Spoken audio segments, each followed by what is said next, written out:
আমরা মাজার জিয়ারত করি, কি করি? জিয়ারত সুন্নাত, কিন্তু আমরা সিজদা করি না। তো সিজদা যারা করে ওদের নাম ভণ্ড, জিয়ারত যারা করে তাদের নাম সুন্নি। তাদের নাম কি? এটা মনে রাখবেন। আমরা ওরস করি, আমরা কি করি? কিন্তু নারী পুরুষ যেখানে নাচে আমরা সেটা করি না। আমরা কি করি? কোরআন সুন্নাহর কথা বলে। তাই নারী পুরুষ যেখানে নাচে এটার নাম ভণ্ড। এটার নাম কি?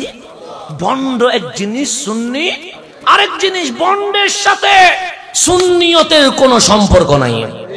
এগুলো মনে রাখবেন। কিছু জিনিস ক্লিয়ার করে দেওয়া দরকার, কারণ জাতি অনেক সময় আমাদেরকে ভিডিও কতগুলো পাঠায়া বলে আপনি কি এই দলে, তা আমি কেন ওই দলে থাকবো? কারণ ভণ্ডামি এক জিনিস, সুন্নিয়ত আরেক জিনিস।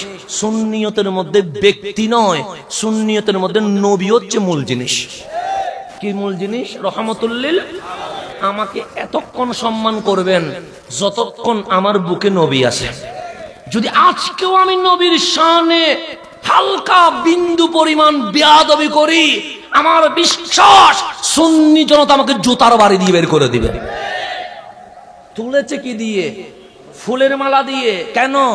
আপনার জবানে নবীর প্রেম শুনেছিলাম, কিন্তু হালকা যদি নবীর শানে বেয়াদবি বের হয়, আমার সুন্নি জনতা বলবে আমরা ব্যক্তি দেখি না, আমরা রসুল দেখি। আমরা কি দেখি না? আজকে বাংলাদেশে আফসোসের বিষয়, অনেকে ব্যক্তির কারণে নবীরে গালি দেয়। কিসের কারণে? ব্যক্তির কারণে। আমরা ব্যক্তি নয়, আমরা রহমতুল্লিল। এখন আসেন সামনের দিকে যাই, সময় খুব দ্রুত চলে যাচ্ছে, সেই জন্য আমি খুব দ্রুত কথাগুলো বলছি। আমি স্পিরিটে বলার কারণে আপনাদের কি বুঝতে সমস্যা হচ্ছে? স্পিরিটে বলবো? স্পিরিটে বললে লাভ 3-4টা আছে। একটা হচ্ছে অনেক কথা বলা যায়, মানে আস্তে বললে অনেক কথা বলা যায় না, টান দিয়ে বললে নিজে সেফ হওয়া যায়। মানে আস্তে সুর দিয়ে আস্তে আস্তে বললে নিজের গলার কি হয়? যত্ন হয়। কিন্তু অনেক বিষয় বলা যায় না, সেজন্য গাড়িতে উঠলে আমি আফসোস করব, ইস এই বিষয়টা আমি জাতিকে জানাতে পারি নাই। তাই আমি স্পিরিটে বললে আমরা একটু শিখবো বেশি। আপনার বুঝতে কোনো ঝামেলা হচ্ছে? এখন আসেন সামনে কোরআন পড়ি কাকে রাজি করার জন্য। কোরআনের দাম আছে না নাই? আপনি মনে করছেন কোরআন এটা এমনি বসে আছে। এই যে আমরা রমজান মাস, এখন কি মাস? কি আমাকে বলেন, আপনার আওয়াজ করেন, আমাকে বলেন। সামনের দিকে, আপনি একটু সামনের দিকে চলে আসেন, জায়গা তো আর নাইও, মানুষে কি করবে, অসুবিধা নেই। একটা সামনের দিকে আস্তে আস্তে আসেন। আর যেখানে মানুষ দাঁড়াইছে, আপনার দাঁড়িয়ে কষ্ট হচ্ছে আপনাদের? আপনি যারা দাঁড়ায় আছেন কষ্ট হচ্ছে? আর কষ্ট না হলে অসুবিধা নেই। যাদের দাঁড়িয়ে মাহফিল শুনতে শান্তি পাচ্ছে ওরা দাঁড়িয়ে শুনুক, যারা বসে শান্তি পাচ্ছে ওরা সবাই তো স্বাধীন বাংলার স্বাধীন নাগরিক। কথা ঠিক না? কাউরে বসানো এটাও তো আবার পরাধীনতা হবে। যদি বলি বসে যান, তাহলে এটাও একটা স্বাধীনতার উপর কি হবে? হস্তক্ষেপ হবে। আমি তো স্বাধীন নাগরিক পছন্দ করি, তা আমরা বাংলাদেশ স্বাধীন বাংলার স্বাধীন নাগরিক। যারা বসতে চেয়েছে তারা বসে শুনুক, যারা দাঁড়িয়ে চেয়েছে তারা দাঁড়িয়ে শুনুক। আমি কাউকে আসতে বলি নাই, বলছি কেন? স্বাধীন। আমি কাউকে বসতেও বলি নাই, আসতেও বলি নাই, স্বাধীন। কেন? আপনি আমার কারণে আসিয়েন না, আপনি আসলে আল্লাহ এবং রসুলের জন্য আসেন। আল্লাহ যে আছে সে নাস্তিক প্রমাণ খুঁজতেছে। কে? নাস্তিকে। আল্লাহ যে আছে থাকলে দেখা যায় না কেন? যেমন টিন আছে দেখা যায়, ক্যামেরা আছে দেখা যায়, মোবাইল আছে দেখা যায়, আংটি আছে দেখা যায়, ঘড়ি আছে দেখা যায়।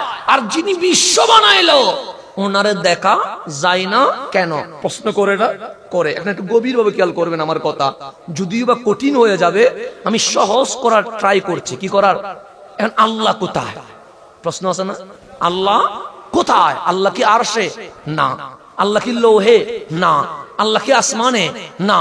আল্লাহ কি জমিনে? না। আল্লাহ কি পূর্বে? না। আল্লাহ কি পশ্চিমে? না। আল্লাহ কি উত্তরে? না। আল্লাহ কি দক্ষিণে?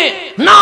আল্লাহ বলছেন হাবিব ইজা সাআলাকা ইবাদি আন্নি, আমার বান্দা আমারে দেখে নাই কিন্তু আমার পাগল হয়ে গেছে, আপনি নবীর কাছে আসবে। কারণ কখনো সে সুবহান রাব্বিয়াল আযীম বলে রুকু করেছে, কখনো সে সুবহান রাব্বিয়াল আলা বলে আমি মাওলার তাসবিহ করেছে, কখনো আল্লাহু আকবার বলে আমি মাওলার তাকবীর দিয়েছে, কখনো আলহামদুলিল্লাহ বলে আমি আল্লাহর শুকরিয়া করেছে, কখনো আস্তাগফিরুল্লাহ বলে আমি আল্লাহর কাছে তওবা করেছে, কখনো আউযু বিল্লাহ বলে সে গুনাহ থেকে আশ্রয় প্রার্থনা করেছে। তো আমার বান্দা বলবে ইজা সালাকা ইবাদি আন্নি আন্নি, বান্দা জিজ্ঞেস করবে মালিক কই, মালিক কই?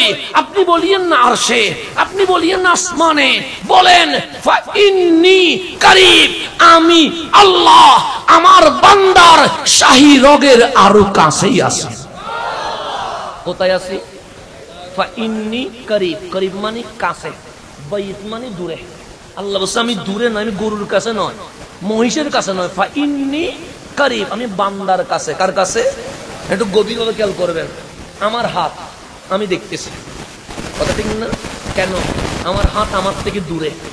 আমি ঘড়ি দেখতেছি, কেন? আমার ঘড়ি আমার থেকে দূরে। আমি আপনাকে দেখতেছি, কেন? আপনি আমার থেকে দূরে। কিন্তু আমার চোখ আছে না নাই? আসেনি?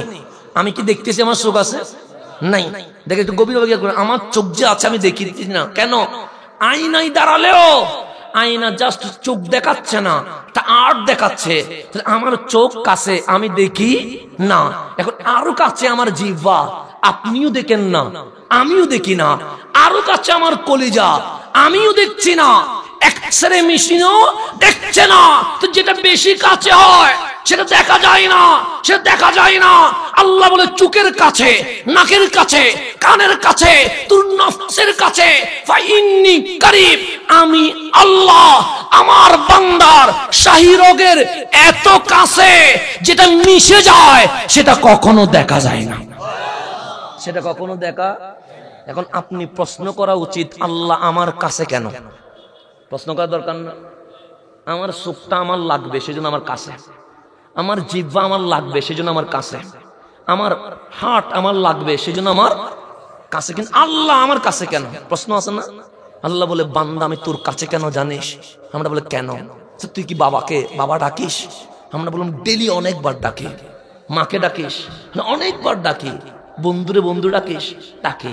আল্লাহ বলে আমি তোর মা দূরে থাকতে পারে, তোর বাবা তোর থেকে দূরে থাকতে পারে, বন্ধু তোর থেকে দূরে থাকতে পারে, ফা ইন্নী করিব, আমি তোর শাহী রগের আরো কাছে এসে এই অপেক্ষায় থাকি। বাবারে বাবা ডাক, আমার কোনো সমস্যা নাই। মারে মা ডাক, আমার কোনো সমস্যা নাই। সে মাঝে মাঝে আমার রহমান বলে ডাকিস, তুই বান্দা ডাকতে দেরি, আমি আল্লাহ উত্তর দেওয়ার জন্য তোর কাছে আছি। কি দেওয়ার জন্য? উত্তর দেওয়ার, আনসার দেওয়ার জন্য। কারণ আমার বান্দা কখন না কখন ডাকে, সেজন্য আমি বান্দার অতি কাছে থাকে। কারণ সেজন্য আমার ডাকতে দেরি, আমি যেন উত্তর দিতে কি না করি, দেরি না করি। এটার নাম রহমান, এটার নাম আল্লাহ।